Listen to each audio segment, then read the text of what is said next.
Jaya Radha Madhava Kunja Bihari. Jaya Radha Madhava Kunja Bihari.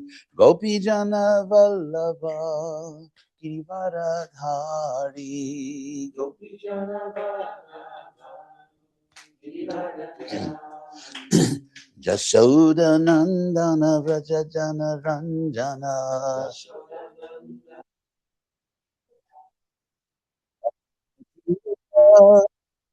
Chari. Jaya Radha Madhava Kunja Bihari. Radha Madhava Gopi Jana Nabha Girivaradhari. Gopi Jana Nabha Jashoda Nandana Rajatana Ranjana Nandana Jamuna Tira Vanachari. Jaya Radha Madhava Kunja Vihari.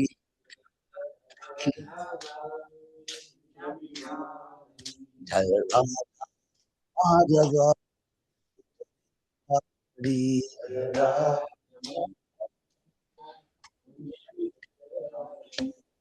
Prabhupada ki jai. So now we have the great pleasure of reading the Bhagavatam.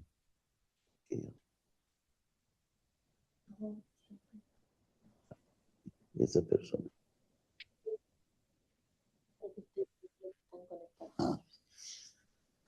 So, Om Namo Bhagavate Vasudevaya. Om Namo Bhagavate.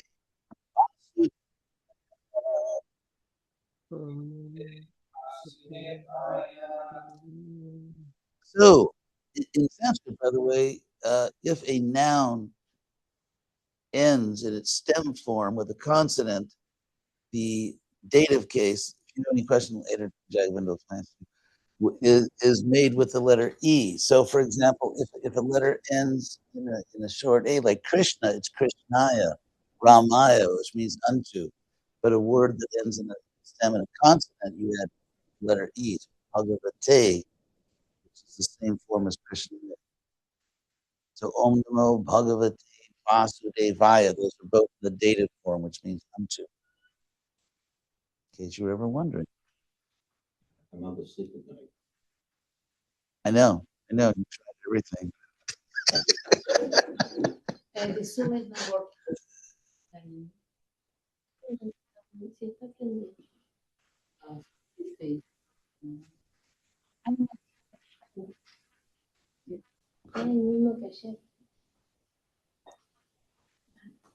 Are you sure it's working? Can anyone else try to get it on their phone and see if it's working on your phone? I just got a notice that class was live.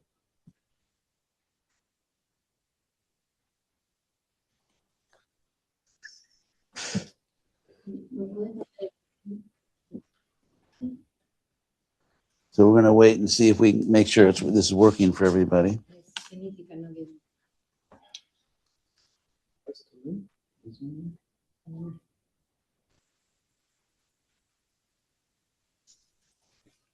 Is anyone else able to get in? I don't. Oh, I know, because you're here. So, in the meantime, we're going to be the Srimad Bhagavatam. Okay? It's okay. It's in YouTube. Well, it's on YouTube. No, but it's Zoom. They can ask questions in YouTube. You can. Huh? Krishna 108. Sí. So is it working? Is it working? Ella I know, but we have to make sure it's working for everybody. Bien. Me dice. ¿Cuál es la 108? So, we're going to be reading from Srimad Bhagavatam, Canto 7, Chapter 1, Text 3. ¿Tú conseguiste? We're just making sure the connection is working for everyone. Is it okay for you? I get a lot of emails, so. Huh? I'm not. Oh, They say no. It's working on YouTube. it's not working on Zoom. Good Krishna 108. One second.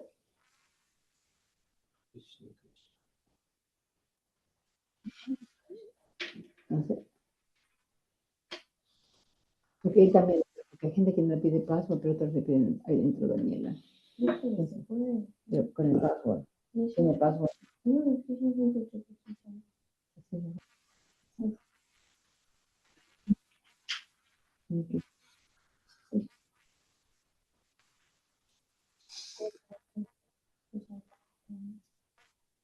¿Te puedes avisar a la que es manda email en ese programa?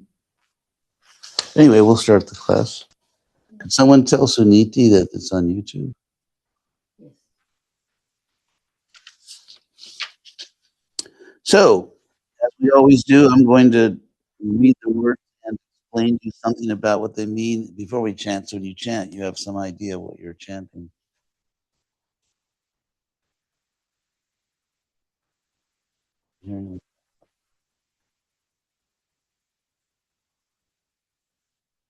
So, this verse is Iti Naha Sumaha Bhaga Narayana Gunan Prati Sangshayak Sumahan Jata Tadbhavan Chetan Ar. So Iti means thus. And the reason this verse begins with Iti is because in the first two verses of this chapter, Parikshit presented doubts. Of course, he's expressing what our doubts are.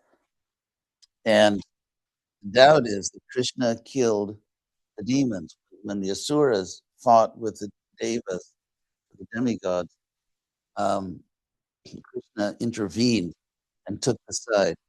And so imagine, let's say you grow up and you have a sibling, a brother or sister, and you're in an argument and you feel that you're right and the other person feels they're right. Suddenly your mother comes and slaps you and then gives a piece of cake to your brother or sister and says, what's going on? And so Parikshit is presenting this doubt. That's not, it's a doubt. And it's not that he's not accusing Krishna. He's saying it looks like partiality.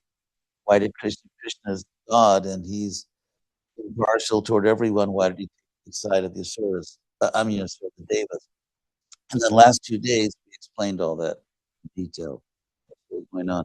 So this verse begins with the word iti, thus, because Parikshit's now going to give us a conclusion because of the two things I just said, or because of the two verses I just spoke. Thus, naha, for us, naha or nas. If anyone knows Spanish or Portuguese, it's Spanish, it's like nos dice. So anyway, the word nos in Spanish, Portuguese, actually Sanskrit nas. So iti nag, thus for us, sumahabhaga, oh very greatly fortunate one, or very glorious one. So that is very important that Preeti is making very clear that I'm not criticizing you, which is like a thing. Let's say if you ask someone superior to you in Krishna consciousness, I have this doubt. I'm not criticizing. I'm not saying you're wrong. I just want to know this is my doubt. And that's really what Preachit's doing. Because here he's saying he's calling Shuka Su Mahabhaga. Mahabhaga is something you see a lot. Bhaga is related to the Bhag and Bhagavan. So Bhaga means the share or portion. So the idea being that whatever good qualities we have, whatever good fortune we have, is a blessing. So literally, it's saying like you have a great share, like you've been given a lot by God. So that's really the underlying idea of that common honorific title, Mahabhaga, great Bhaga, one whose share is great, one who's received great blessings by merit. And so here, Parikshit is going out of his way to say, I'm not criticizing, because he says, Su Mahabhaga, like you who have a very great share, or you who have been greatly blessed. So he's emphasizing his reverence for Shuka. And that's there in this, Prabhupada translates it, O glorious one. So, iti naksu mahabhaga narayana gunan prati. So, prati in Sanskrit can mean towards. So, it's a way of saying regard to or concern. So, concerning the qualities of Narayan, in regard to the qualities of Narayan, Prabhupada translates it toward Sangsaya Sumahan Jatas, a very great doubt. Jata is the past present participle of Jan, take birth like Janma, birth, Janmashtami. So Jata means literally born, but it's a common way of saying Sanskrit, like has arisen, like this doubt has arisen. And it's very interesting because he says Sumaha, that he says, oh, you who have very great fortune, a very great doubt has arisen. So in other words, my doubt is kind of as big as your glory. It's very interesting how so all these little Sanskrit things are say a lot. Sumaha, Sanshaya is doubt. And it's very interesting in the third canto of the Bhagavatam, in the Sankhya Yoga section, Kapila Muni speaking to his mother, and when he describes buddhi, which means rational intelligence, analytic intelligence, the first symptom of buddhi is doubt. Because if we did not doubt material life, we would not be serving Krishna. So if you think about it, if you're trying to convince someone about Krishna consciousness and they have absolutely no doubt about material life, it's working for me, it's great, I love it. So all this talk about renunciation, like, have a good day. So isn't it? Try persuading someone that has no doubt about material life, persuading them about Krishna consciousness. So therefore, the first symptom of intelligence is doubt. And of course, you can take it too far. Obviously, it's like you can say, put a little salt on your French fries. But if someone just like pours a whole can of salt on your French fries, probably kill you if you eat it. So it's like in the right measure. But Sangshaya, appropriate doubt, is a sign of intelligence. And I think it would be very easy to show, if anyone ever wrote a thesis on this, it would be the easiest thing in the world to show that because of our conditioning, devotees often didn't perfectly understand Prabhupada. And I would say, in terms of the basic philosophy, we did. And that's why Prabhupada repeated it so much. Right? I mean, if you read Prabhupada's books, to get it through our thick heads. So what I always say is that Prabhupada presented a philosophical, immovable object. Because of our strong tendency to just not hear what Prabhupada was saying, I've had the personal experience of like some people criticize me on certain points. Obviously, I've made a career out of praising myself, but I've had this experience so often that I can quote to people, Prabhupada said this. I can even say, Prabhupada said this to me personally. Prabhupada said it here. Prabhupada said it there. It just bounces off their subtle body. And so Prabhupada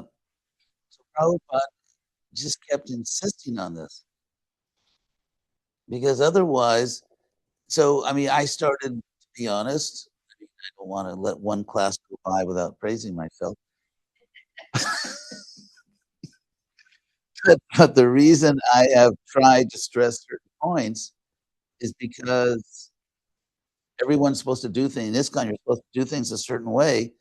And then I began to doubt, is that really what Prabhupada said? Did Prabhupada actually say we have to do it that way? It's like Prabhupada was giving a lecture once. It's one of the books. I forgot exactly where it is, but it's definitely in one of the books. And he said that in India, and he meant like in sort of Vedic culture, if one person says to another, you must do something, the other person will say, is that a Vedic injunction that I have to follow what you say? And so Prabhupada taught that. And so if we just assume that on all topics we perfectly understood Prabhupada, then any doubt about the way things are done within a particular society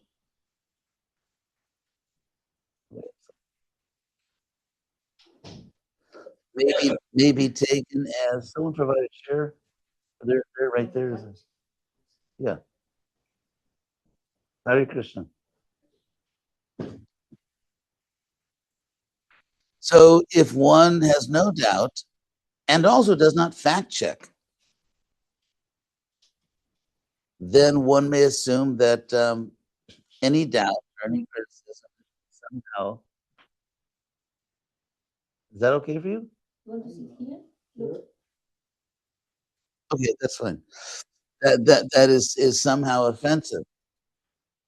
And of course, there are doubts which are offensive or just lethal to your spiritual life. I mean, if you just, like, for example, someone doubts that Prabhupada is really powerful representative of Krishna, then that's definitely going to set you back spiritually. So having the intelligence to say what is a legitimate doubt. For example, I don't think I've ever doubted that Krishna is God. I've never doubted that Prabhupada is his pure representative, but certain things that I was told I did doubt, and then I looked them up. I looked up Shastra, I studied what did Prabhupada say, and I found my doubt was legitimate. Other doubts aren't. So anyway, so getting back to this verse,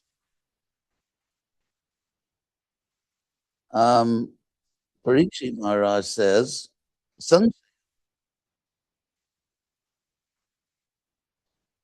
he not only says that I have a doubt, he says a very great doubt. And so there's a bit of what's the word? I mean, Parikshit's a pure devotee.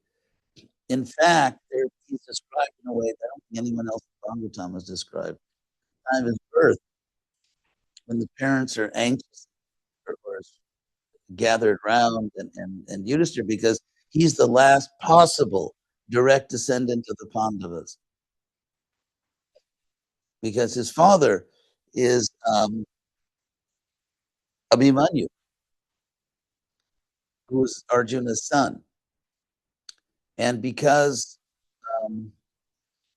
Ashwatthama killed the 5 sons of Draupadi, this is it. It's like the whole game is on the line. There's no more time in this scoreboard clock. I mean, this is it. If Parikshit turns out to be not really what they're hoping, then that's it. The whole Pandava dynasty is finished. So there was a lot of anxiety when they did the Jata Kovidas, which means the birth experts. When Parikshit was born, all the birth experts came because you have to wait till the person's born to find the exact time they were born. And so you can't put it into the computer until you know the exact birthday time. So they asked, like, imagine the anxiety. Their whole dynasty, everything is at risk here. And then you have these experts around who are doing their calculations. They all have their little, they're all on their cell phones, and they're all doing their calculations, and then they give this amazing news. They tell that actually reaches glorious, and then they use a certain word to describe it. I think no one else in the Bhagavatam described this way. They say he's going to be Maha Bhagavato Mahan. He's going to be Maha Bhagavat. He's going to be a great, great devotee of Krishna. And so that's who's speaking with Shuka. That's who's speaking with Shuka. He's, one of the greatest devotees in the Bhagavatam. And so Prabhupada used to say, they were just following etiquette. Otherwise, Shuka could have asked the questions, Parikshit could have answered. And so we have to keep that in mind. So therefore, it's very interesting. There's a little bit of almost, I think, sometimes you can penetrate the Sanskrit and really see how personal this all is. Because Parikshit is a pure devotee in Shuka. And so they're kind of just having this conversation. And there's a little bit of not sarcasm, but sort of irony. Because he's saying that you are a very great soul, but I have a very great doubt. My doubt is big, so it's like trying to hit this one, So if that's why if you study the Sanskrit very carefully, there's all kinds of humor and irony and plays on words. These are very, very intelligent, and they're really masters of language. And so that's why I learned some of the Sanskrit. And by coincidence, I'm giving a very expensive Sanskrit course.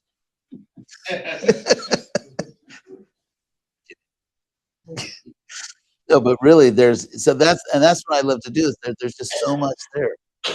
There's just so much. And of course, I've been talking about this for some time. So just translation, it's hard to get all of this. So, Iti Natsu Maha Bhaga. Oh, you of very great fortune. Iti Nak.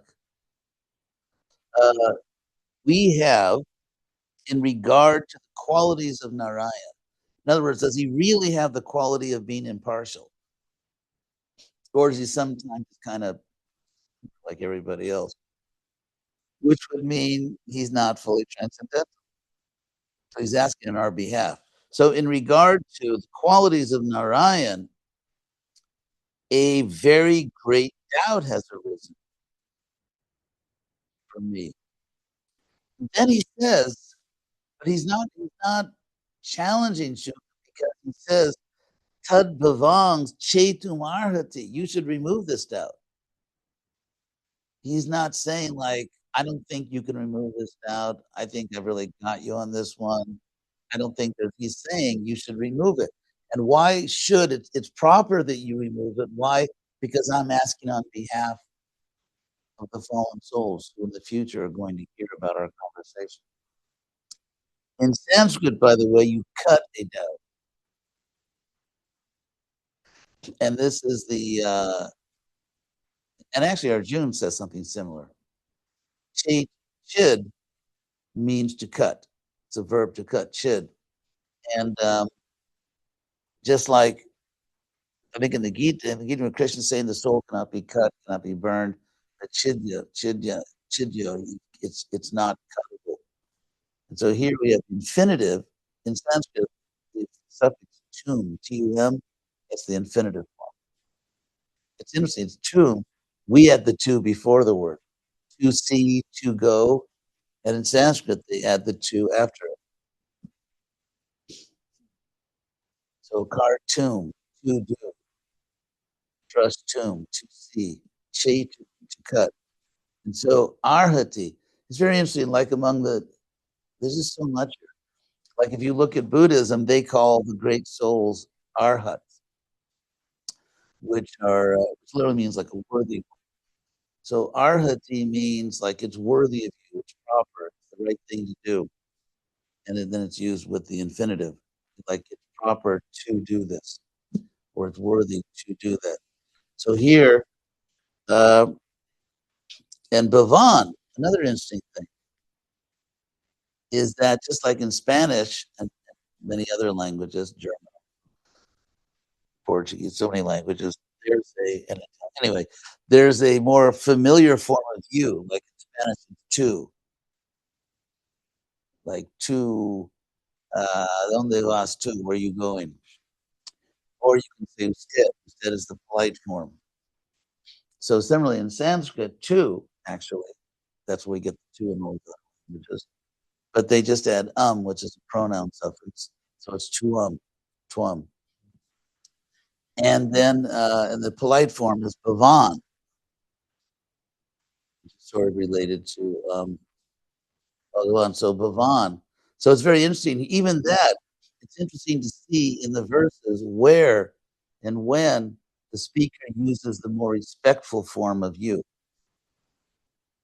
And so he says that, oh, senor, tad bhavan. So that, meaning that doubt, bhavan is you, respectful you. It's proper of you to cut it. And it's translated here, dispel my doubt. So literally in Sanskrit, you cut off a doubt. Chetum arhati. And it's arhati because it's the respectful form of you. If it was the more familiar form, it would be arhasi. So it's interesting to see in the Bhagavad Gita where Krishna or Arjuna uses the more familiar form, which he does a lot. But then after he sees the universal form, he starts using it. So even that, there's so much you can see actually in another language. So, iti naksu mahabhaga Narayana gunan prati, in regard to the qualities of Narayan. Sangshayak mahan jatas, a very great doubt has arisen in us. That's what the naha, the beginning of the word, iti naha, in us. A very great doubt has arisen in us. Sanskrit, because it's an inflected language. In other words, you know who's who by the ending, which English lost actually many centuries ago. So therefore, you have a lot of syntactic freedom. The word order, you have all this freedom in the word order. If I say in English, for example, us, go, you, should, it's like you don't know what the person's talking about. But in Sanskrit, you have all this freedom in the word order because you know what refers to who. You can follow everything because of the inflection. So in that sense, language has become simplified, and in a sense, Kali Yuga become you can't do everything in English you can do in Sanskrit. So you can see language and simplification is not necessarily progress. You can actually see Kali Yuga, you can see if you look at the history of languages, you can see how things become simpler and simpler. Now with texting, of course, it's just you sort of do I don't know, like grunt, yeah, LOL. Yeah, it's just so we're kind of going back to you know, me hungry.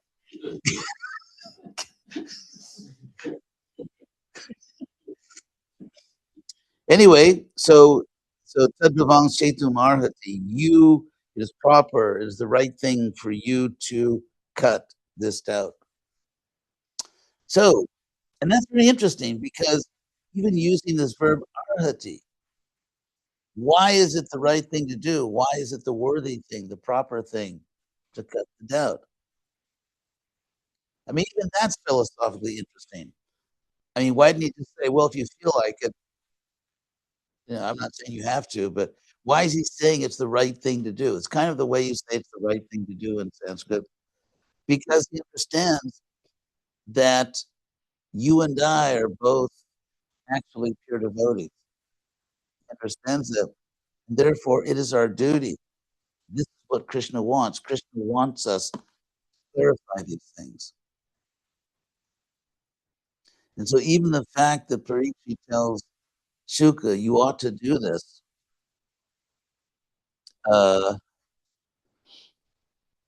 is interesting. So I will chant it. I'll start, and then you can follow. So you have it? You have the verse there in front of you? I don't. Oh. Iti naksu mahabhaga Narayana gunan prati Sayak sumahan jatas Tadbhavang chetumarhati Iti naksu mahabhaga Narayana gunan prati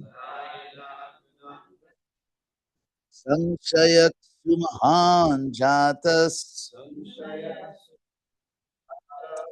Tadbhavan chetumarhati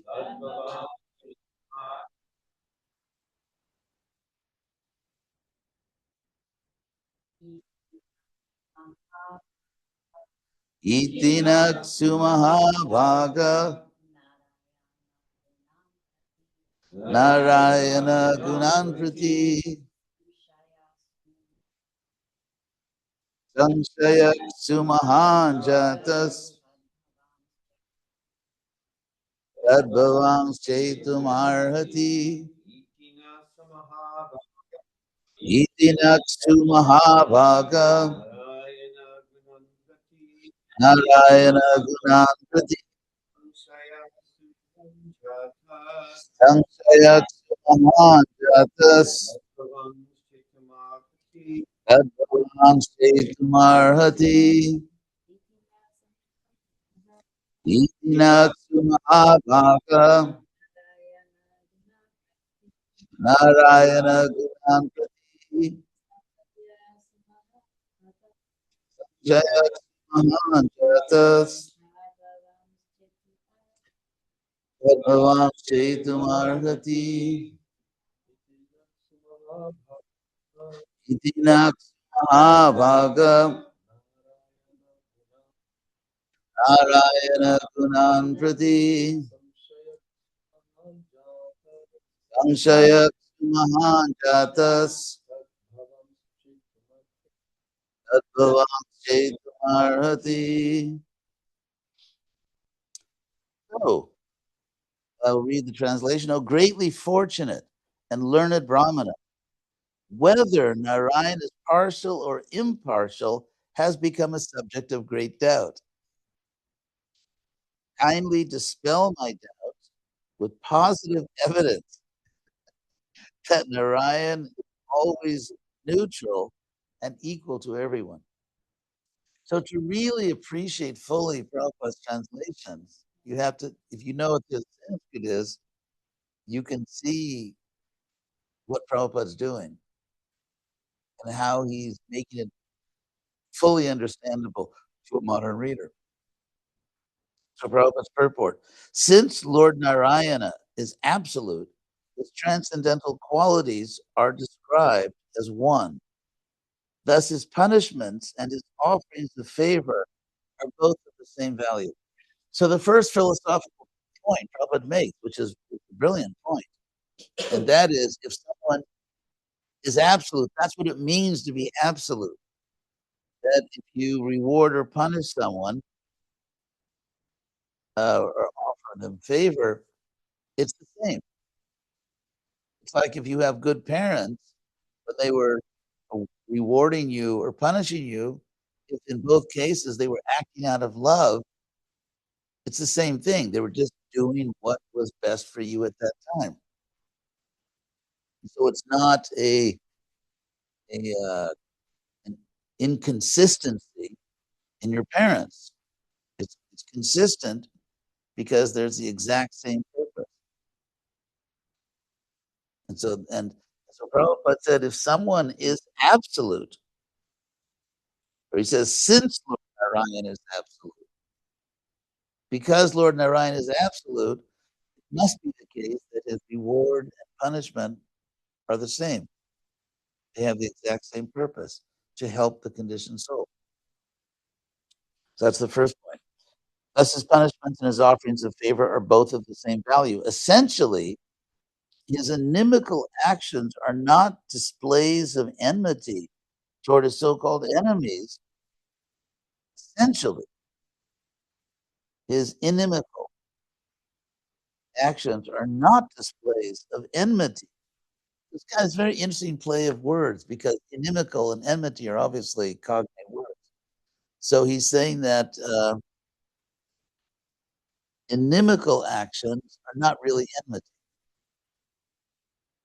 When you're a little kid, you think, you get angry at your parents and they punish you because you feel they're just not being fair, right? I mean, what kid didn't think that my parents aren't fair? So his inimical actions are not displays of enmity toward his so-called enemies, but in the material field, one thinks that Krishna is favorable to devotees, unfavorable to non-devotees. In the material field, Prabhupada's great. When Krishna finally instructs in Bhagavad Gita, Sarva Dharman Parityaja, giving up all dharmas, Mam Ekang Sharanam Braja, this is meant not only for Arjuna, but for every living entity within this universe. Now, I would like to clear up something about that very famous verse, Sarva Dharman Parityaja, Mam Ekang Sharanam Braja. Of course, it's in the BBT translation, give up all varieties of religion. In other words, give up Judaism or Christianity or Buddhism or whatever.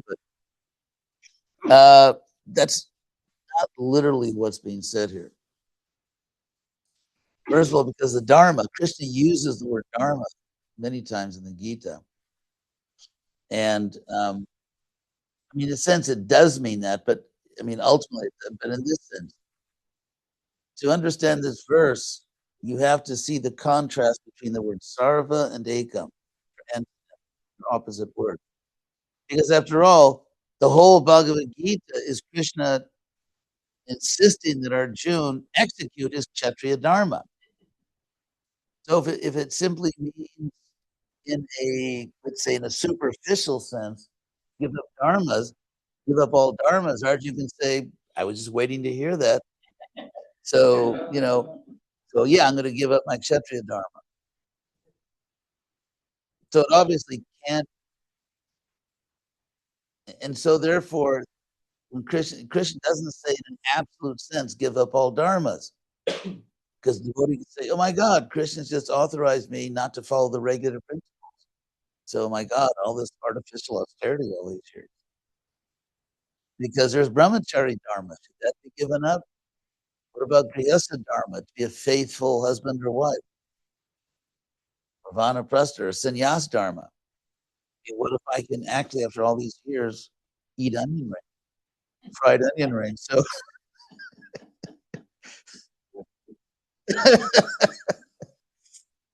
so if you think about it, Krishna is insisting in the Gita that we follow many dharmas. So what does this actually mean? We should give up all other dharmas in one specific context. Krishna says, Sarva Dharman Parityaja, Mam Ekang Sharanam Vraja. We should only take shelter of Krishna. Mam Ekam. Ek in Sanskrit means one, but it also means only. If you think about it, obviously only comes from one, onely. And so And even the word unique is from the Latin word for one, uno. Or I know it's Latin, but it's Latin languages, Portuguese, uno. And that's where we get, so from all that Latin root, meaning one, you get the word unique. So what Krishna is saying is that there is no other shelter. You have to do all these other dharmas, but you have to do them taking shelter of me, which is exactly what Krishna said a few verses earlier. He said, Tameva sharanam gacha. Go to him alone. I mean, sometimes we speak about ourselves in the third person. Like your mother may say, you have to do what your mother tells you. Mother's not saying, well, there's some other person that's your mother. So when Krishna says, just a few, oh, there's Gita in the house.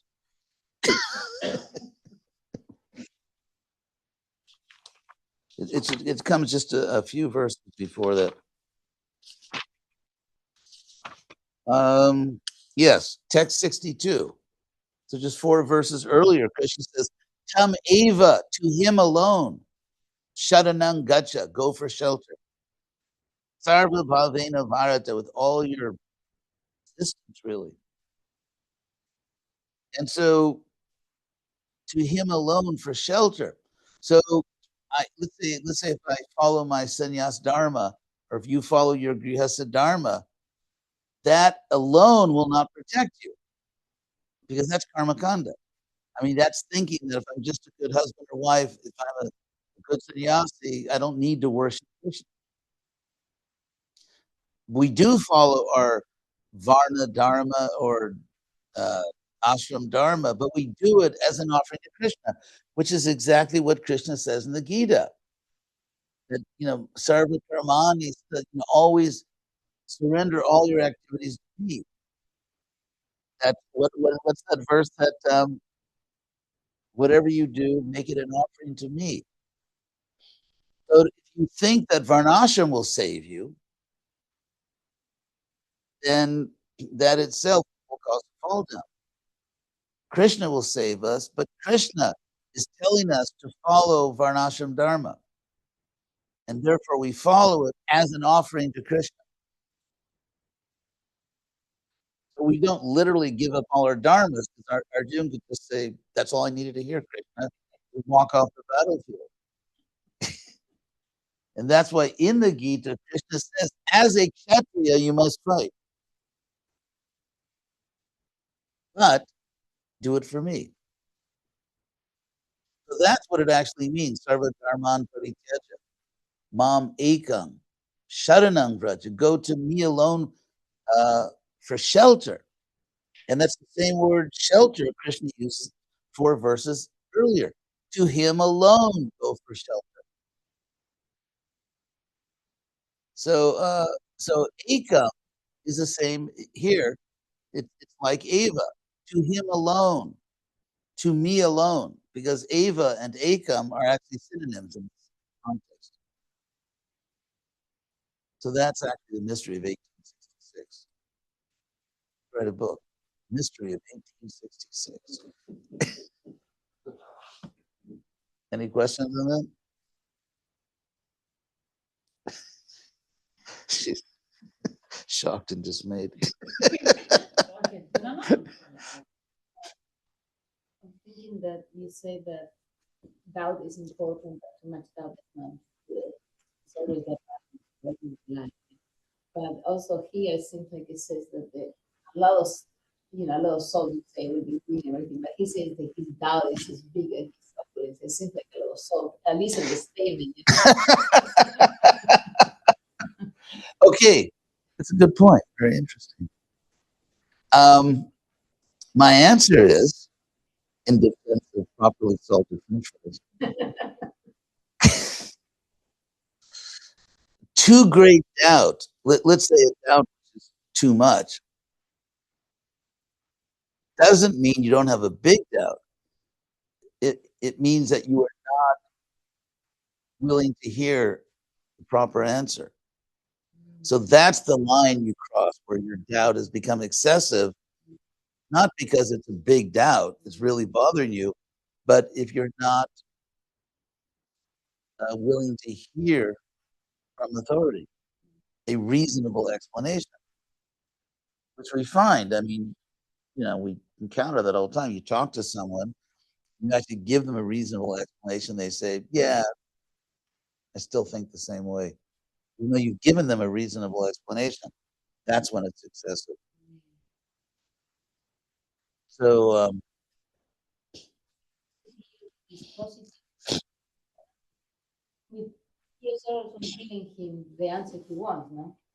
And what he says, spell my that with positive evidence, like, I know well, that, okay. it doesn't fix the point. No, actually, nice try.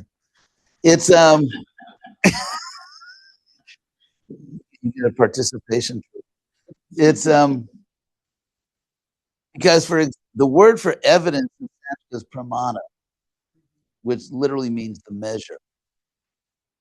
Like on that famous wrong statement by Sophist, man is the measure of all things.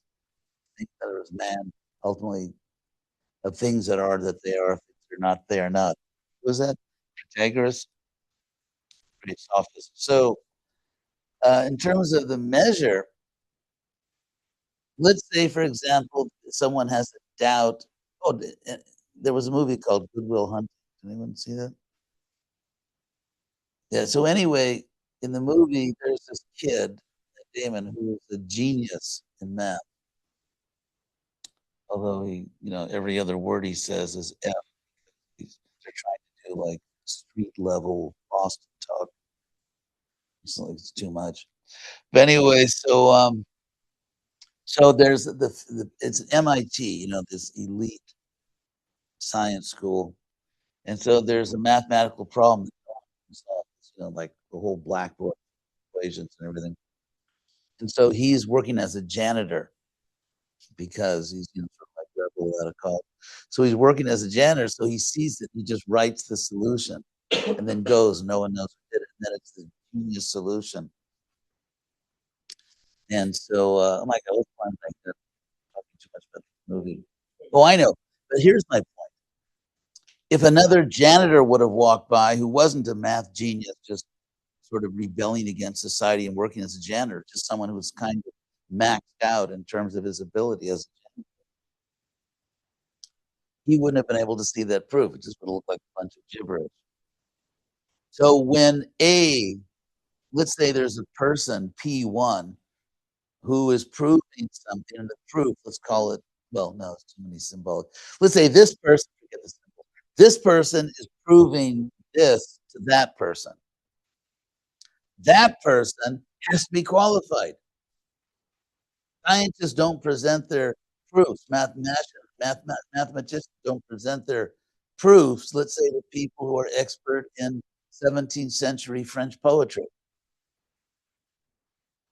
You prove something to a qualified judge. If you're accused of a crime, you don't have to prove you're innocent, I don't know, to some trashy tabloid. You have to prove it to a judge. I would say a qualified jury, but that's kind of some of a contradiction. So, but you prove things. The very notion of proving means you prove to someone that's qualified.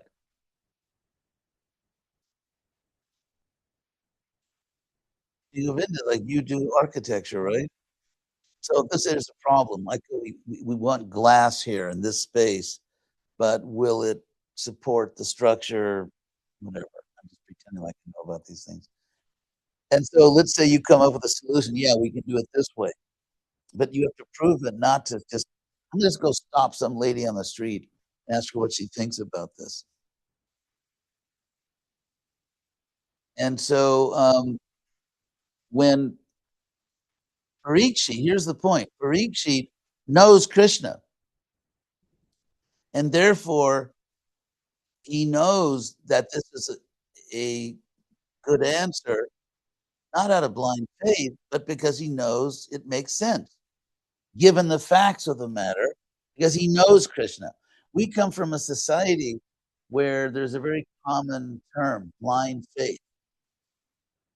Now, to show the stupidity of materialistic society, obviously you can make a fatal mistake, literally the one that will cost you your life, if you believe something that's not true or doubt something that is true. Blind doubt is just as dangerous as blind faith. Let's say your child has a very serious illness and there actually is a cure for it, but you're Robert Kennedy, and therefore, you, whoops, sorry, won't okay. But so, so get myself in trouble. So okay, let's say there's a medicine that actually works and the person doubts it, and therefore I had that experience with two of my disciples, by the way. I had two disciples many years ago, many years ago, and they were very, they different people, they had different diseases, but they both were sort of fanatical about natural medicine, and there was actually a cure for it, and their families were begging them to take. They didn't take it. They only took natural things. They both died. They both died from curable diseases. Okay, I know there are people that die because they did take the medicine, but so, but that's an example. That's an example. You can doubt. Let's say, for example, like you see sometimes in the movies, where let's say someone's trapped like on a ledge and someone's saying, "Jump, I can catch you." No, they wait, and then the monster gets them. So if you doubt something that's true, it can cost you your life. What if you doubt there's a God? Therefore, you think I'm free to commit all kinds of bad actions. Like, for example, someone that kills other people, or someone that, or just sort of your basic rich capitalist, thinks I can just, even though people are starving, I actually need my third yacht. And so it's, so if I doubt what is true, then that can cause trouble to others, cost me my life. The point I'm making, to get off all the political stuff, the point I'm making here is that doubting what is true is just as dangerous as believing what is not true. In fact, the great philosopher Pascal, Pascal's wager, his bet, he said there are four possibilities. He's famous in philosophy. There are four possibilities.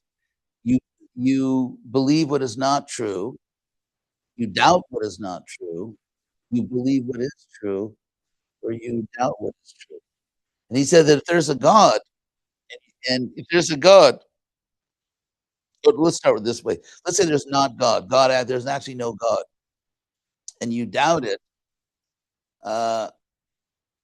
Then obviously you got it right. You're an atheist. You got it right. And if there's no God and you believe in God, there's no benefit because you were wrong. However, if you believe in God and there's no God, there's no harm. You don't lose anything. And if you believe in God and there is a God, then you're the big winner. It's like in the lottery. And so he's saying that if you don't believe in God, there's no possible gain. Because if you're right, you can never know you're right. Because unless you know everything, you could never know you're right. Right? So if there's no God, no one knows everything. Therefore, no one knows if there's no God or not. But if there is a God and you don't, so if there is a God and you don't believe, you're the big loser. And if there's a God and you do believe, you're the big winner. So he said, even if you're a gambling man, just in terms of your logical self-interest, um, you should believe in God, or try to believe in God, or try to see if there's a God. So blind doubt is just as dangerous, at times much more dangerous than blind faith. The fact that in our culture, we don't have a common expression, blind doubt. So there are two positions. So if you In other words, and even let's say like among so-called intellectuals or academics, doubting God is intellectually respectable. Even if you have no evidence there's no God, you have no, it's just intellectually doubting is respectable. Whereas believing in God is kind of, well, I guess you can still be a scholar if you try hard. So it shows the bias, the prejudice of especially intellectual society, academic society. There's a bias, an anti-God prejudice, which is frankly, it's just the equal and opposite reaction to the crazy prejudice of religious fanatics. That anyone that's not a member, not only of my religion in general, but my specific sub-religion, church, will go to hell or something like that. So you have these two extremes of irrational, foolish people. And in the middle, there's rational spirituality. And so the very fact that preaching, expressing a doubt, he just, a thunderbolt didn't come down and just vaporize him. And Shuka's not saying, what's wrong with you? Why are you doubting? It's interesting because I've actually, if you look at philosophers of religion, and I mean, like famous philosophers, who are also, let's say, Christian, especially because that's who almost all of them are. I mean, they're almost all Christian. These are very good philosophers, and when they're arguing in favor of God in general, they can give very sophisticated arguments, powerful arguments that we all. But when they're trying to specifically argue that their religion is philosophically not only plausible, but almost, that philosophy favors it, the arguments become very, very weak. And one thing I've noticed is that unlike in Bhagavad Gita, they never argue for realization. They're always defending faith, why it's rational to have faith. Whereas in Bhagavad Gita, it's like Tattvadarshi. It's all about seeing the truth. And in my Gita guide, by the way, if you're listening to this class, you get a coupon discount. So in the Gita guide, there's a whole section showing how Krishna constantly equates deep knowledge with seeing. Tattvadarshi, you see the truth. One who sees me everywhere. One who sees everything in me. Whereas let's say among Christian philosophers, they're always talking about faith. They're not talking about seeing God. They're not talking about realization. And so what Krishna consciousness is actually bringing to the whole world of philosophy is that this direct seeing of God, this direct perception, pratyakshavagama, understanding by direct perception.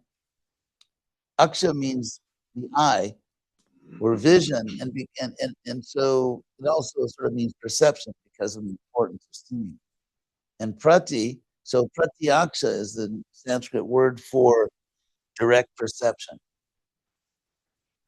In fact, it's even used in certain contexts for empiricism.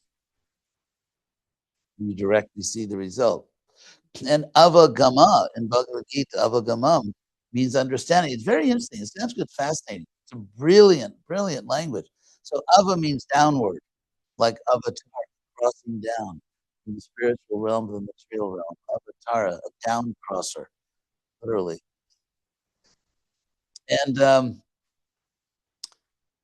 so ava is downward, and gama means going. So avagam or avagamam means literally going deep into it. Just like we would say in English, you have to really go deeply into the subject. And that's what the word avagama means, going deep into it. So it's translated understanding, but in a sense, it can mean deep understanding, really understanding, not just believing something. And that's what Krishna says in the Bhagavad Gita. In this process, Raja Dharmo, Raja Guyang,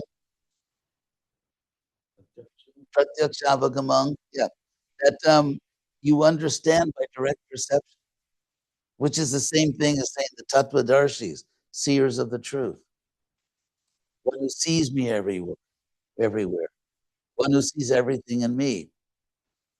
And so this is unique. This is the gift of Vaishnavism, that you see God. And it's emphasizing the Gita. And so that's the pramana. That is evidence. So what is evidence, let's say, like in that example I gave, let's say a mathematician or someone, let's say comes up with a sophisticated proof. It's evidence to another mathematician. It's not evidence to people who aren't mathematicians. So when people say, prove it to me, it's like if I walk into the office of some math genius at MIT and say, prove it to me. And then he shows me or she shows me a page of equations. I say, I'm not convinced. You can prove it to me. I know it because you're an idiot.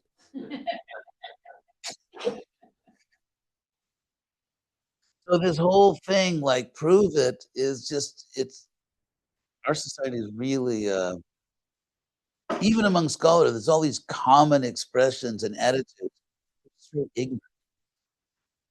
And so Krishna consciousness is not, let's say, something which wants to replace reason, but it's empowering people to do real reason. In fact, in the Bhagavad Gita, last thing I'll say on this, is it getting late?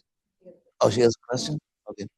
But in one of the most famous verses in the Gita, 10:10, Krishna says, Te Sham, for them, Satata Yuktanam, for them who are always connected to me. Yukta, just like yoga.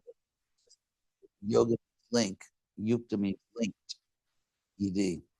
That's why you find it throughout the Gita. So Teshang, always linked, always connected to me. Teshang Satata Yuktanam Bhajatam Priti Purvakam, and worshiping me with love. Purva, Priti is love. Priti Purvakam. Purva, we still have in English.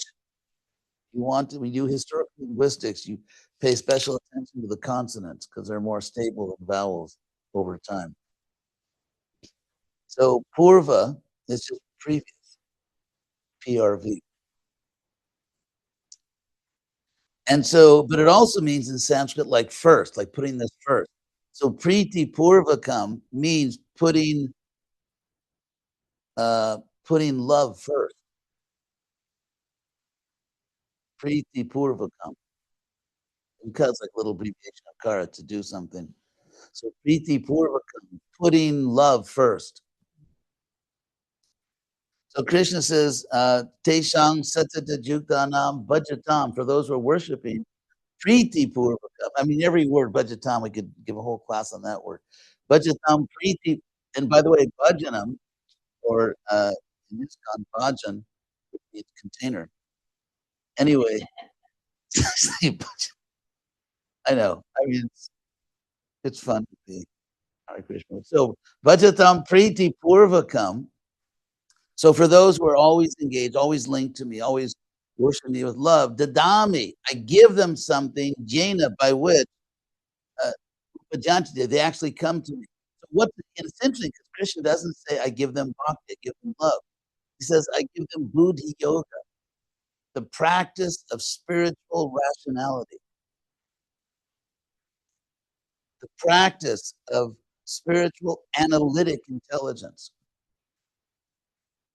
And so this is a very powerful statement. And by the way, among just outside scholars, they always say the Gita is very special because of the emphasis on reason, the emphasis on intelligence.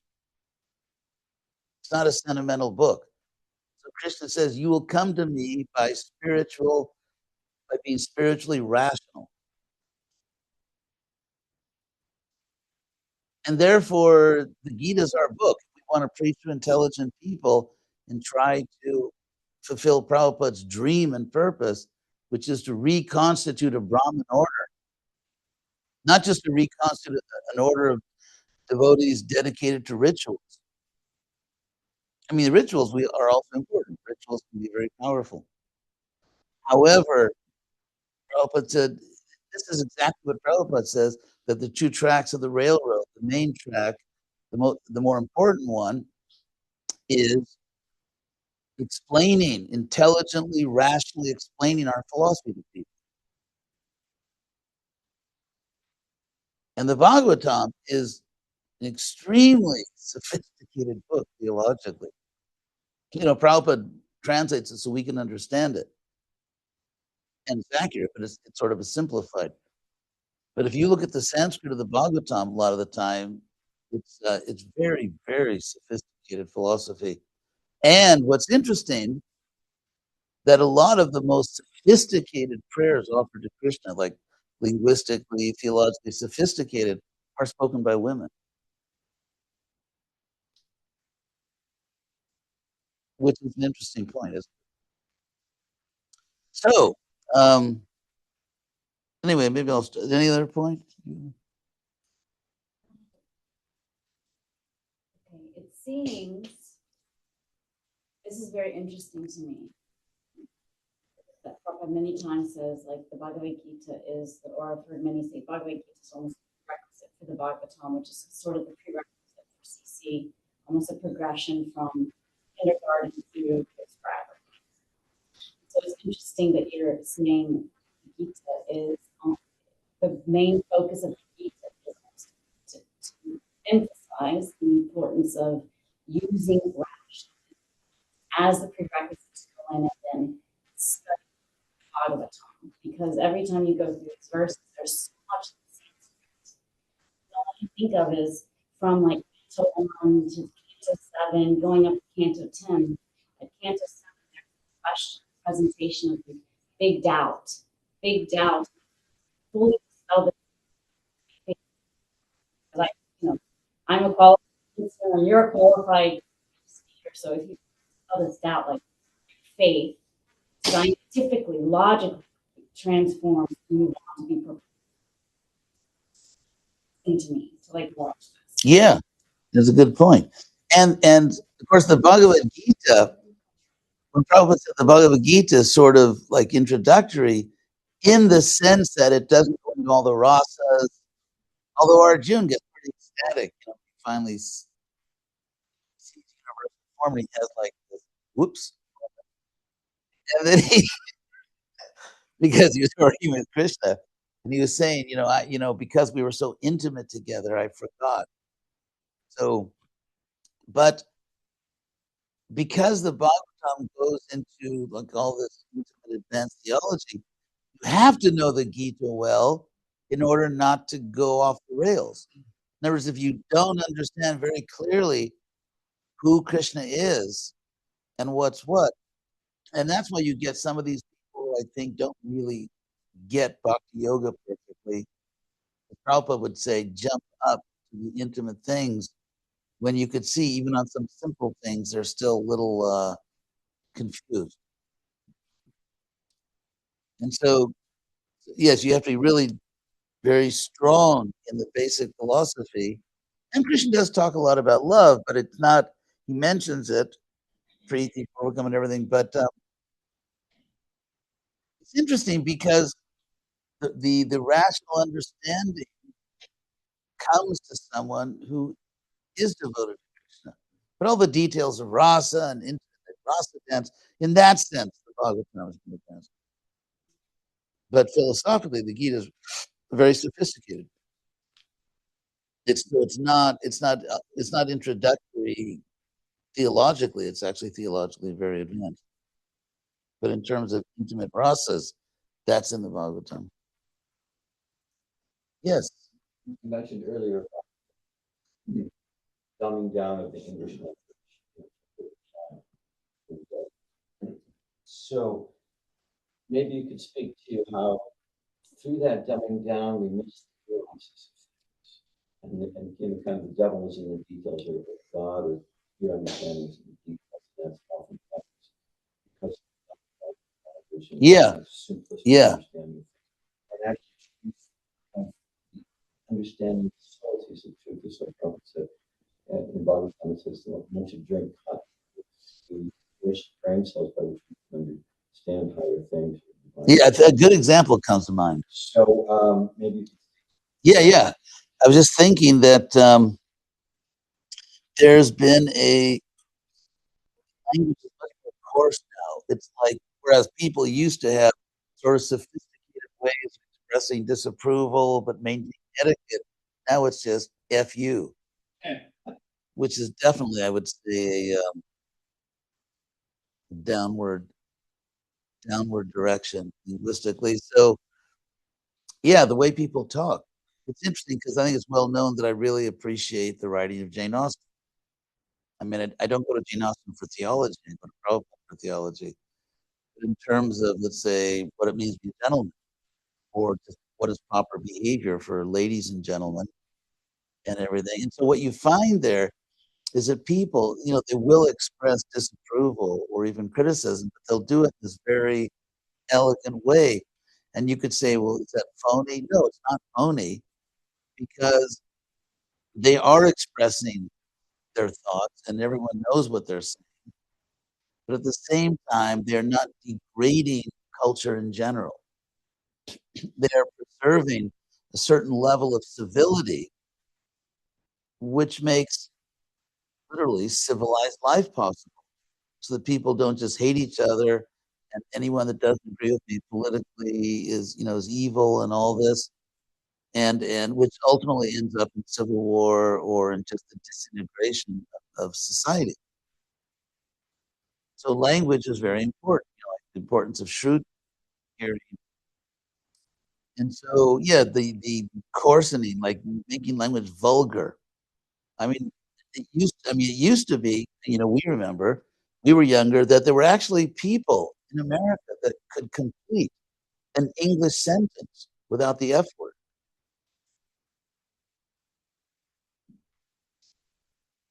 And so the point I want to make here is that being capable of subtlety and of proper language. It's not. I mean, there are phony people, but when it's being spoken by a lady or a gentleman, it actually preserves the very civility and culture which is necessary to engage in serious discussions. So yes, Looney. I have a further question about period. So on Earth, there's many languages. You say Sanskrit is a language of the gods. Is there a certain point when you're in the upper planetary system where it's all Sanskrit, or are there different languages on these planets? Are there different accents? Like, a bunch of people got together and say, "Hey, you're from Indraloka." No, you're from Southern Indraloka.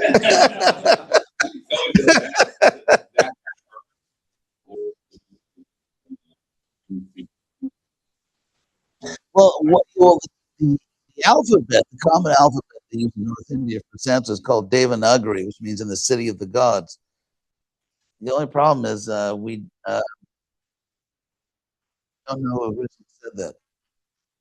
One interesting thing about the word Sanskrita, by the way, this is how you say it. Sanskrita is from the same root. It's the same as sanskara.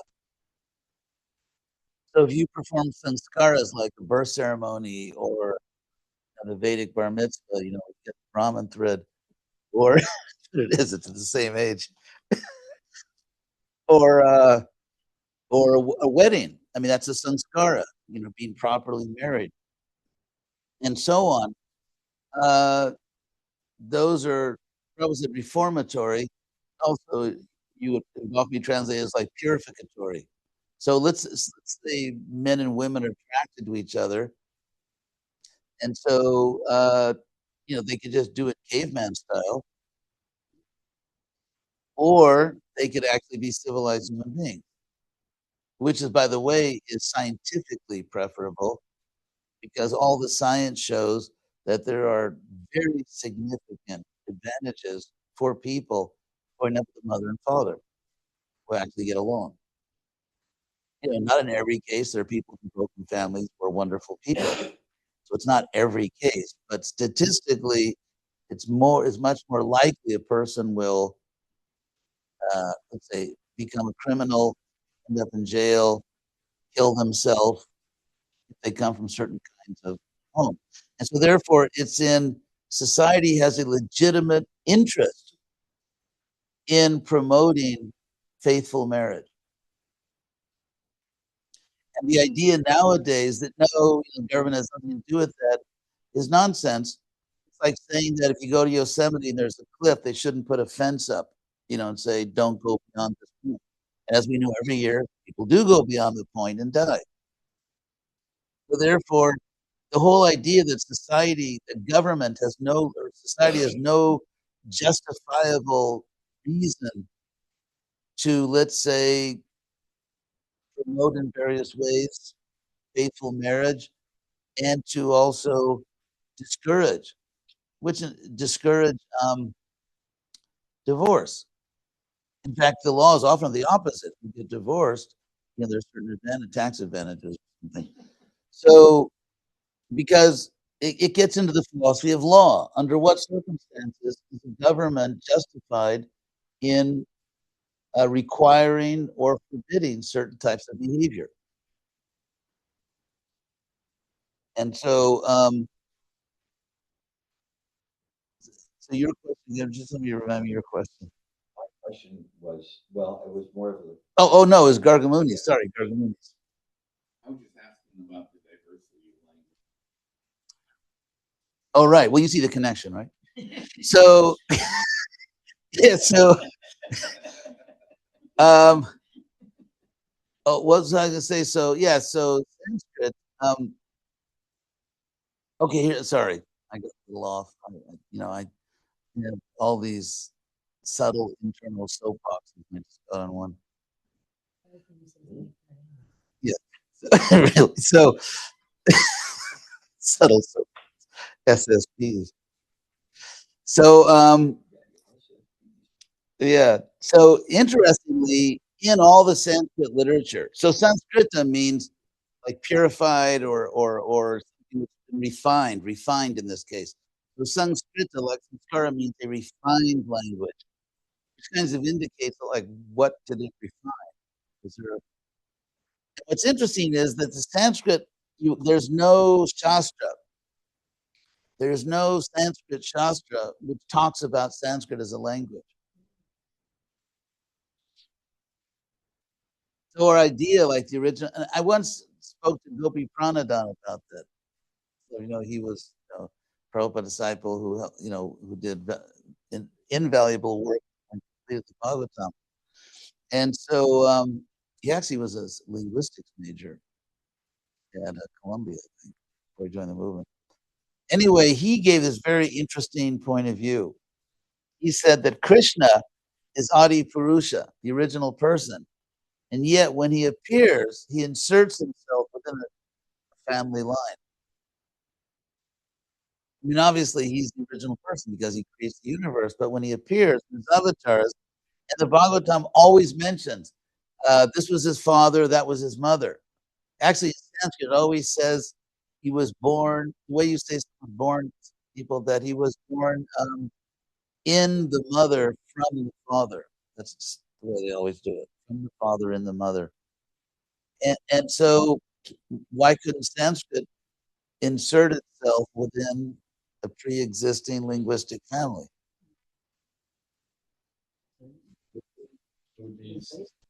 What? Well, no, Krishna's original, but still he puts himself within a family line. But then the big the question, doesn't it, about history or purified or since. Well, I mean, that's lost in the mists of time, as they say. I mean, there's a phrase like the historical horizon.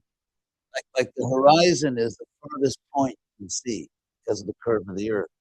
And so there's a historical horizon beyond which you can see, at least by normal methods of history. For example, we hear about different avatars of Krishna that appeared long before people on Earth started writing histories, at least histories that survived. And so, if you're talking about the normal methods of historiography, like some scholar that doesn't necessarily believe in Krishna, but is using some method to try to trace history of languages, then it's beyond that. There's no proof that Sanskrit is not original, but it just goes beyond. It goes beyond available history. Yes. You mentioned also about the phenomenon of in terms of presenting logical arguments to people, and it, as you mentioned, it bounces off their subtle body. So I mean, we see that a lot. Yes. So, yeah, I don't know if you have time. I'd love to hear you unpack it. And what? Like, unpack that, like the psychology behind it. What is it? Well, that's what Prabhupada said. Prabhupada said that religion without philosophy is fanaticism or sentimentalism. And so, yeah, and there's a lot of that everywhere, including among devotees. In fact, it's very common among devotees to say, well, I know the philosophy. That doesn't mean you know philosophy. And Prabhupada made that distinction. To know philosophy means that you can actually reason, you can recognize a valid argument, you can reply to it rationally, not just call the other person names, which we see. It's all over YouTube. And so, yeah, people that just don't care about evidence, don't seek evidence, don't recognize evidence when it's presented to them. My mind is made up. That's fanaticism or sentimentalism. So ultimately, if we truly understand logic, and we truly understand the principles of valid philosophy, it does end up in Christian consciousness.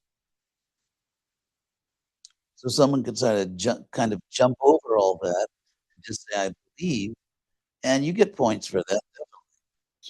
Like like Lord Chaitanya's devotee that just made tea leaves. He wasn't a theologian, but he was a great devotee. Or the Brahmana who cried just when he thought of Krishna being so kind that he drove Arjuna's chariot. So if someone is advanced or has really good intuition, they may not be a philosopher, but they can come to the right conclusion and they get all the credit for it.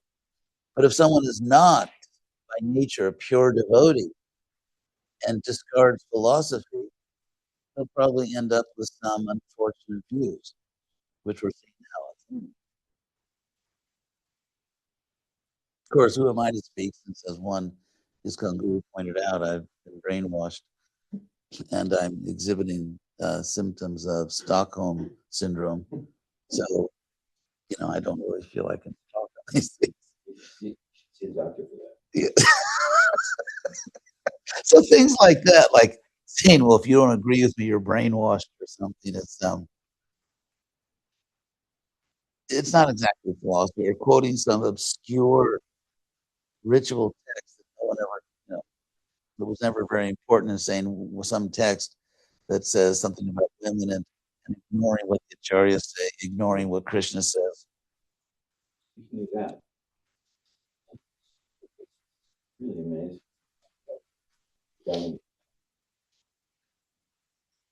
This is from Hari Bhakti Vilas, the Sanskrit book. Whenever in the scriptures prohibitions are spoken of regarding women or sutras, learned persons understand those prohibitions never apply.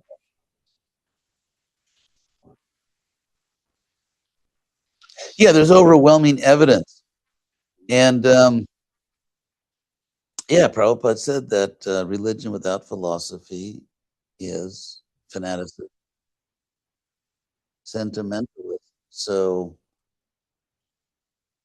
and the point I've made in my talks regarding women, I better end because I have very important devotional duties like breakfast. That is, if someone actually believed that women were not qualified to be gurus, they would be the ones begging the GBC to approve a couple of them, because obviously they would fail. That would be the end of the discussion, probably for a century or more. Ironically, it's the people who know the women can't be gurus who are insisting that we prove it. Who, let's put it to the test. And the ones who oppose it are afraid to put it to the test. They won't put it to the test.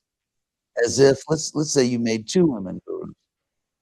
And in ISKCON, which now has millions of members, all people and everything, and over 100 gurus, that if 2 women maybe initiated 1 or 2 people and slipped and couldn't do it, then all of ISKCON would come tumbling down.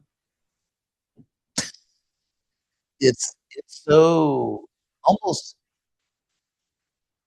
unbelievably irrational. What's incongruent with Yeah, of course. I mean, but I'm saying but if you really felt that women couldn't be gurus, you would be the one that let's do a test. Because if you're a scientist and you're sure that this won't work, you're the one saying, let's test it. Let's test it. The one who strongly feels something isn't true is the one who is insisting on a test. Anyway, so we'll stop here. Jai. Hare Krishna.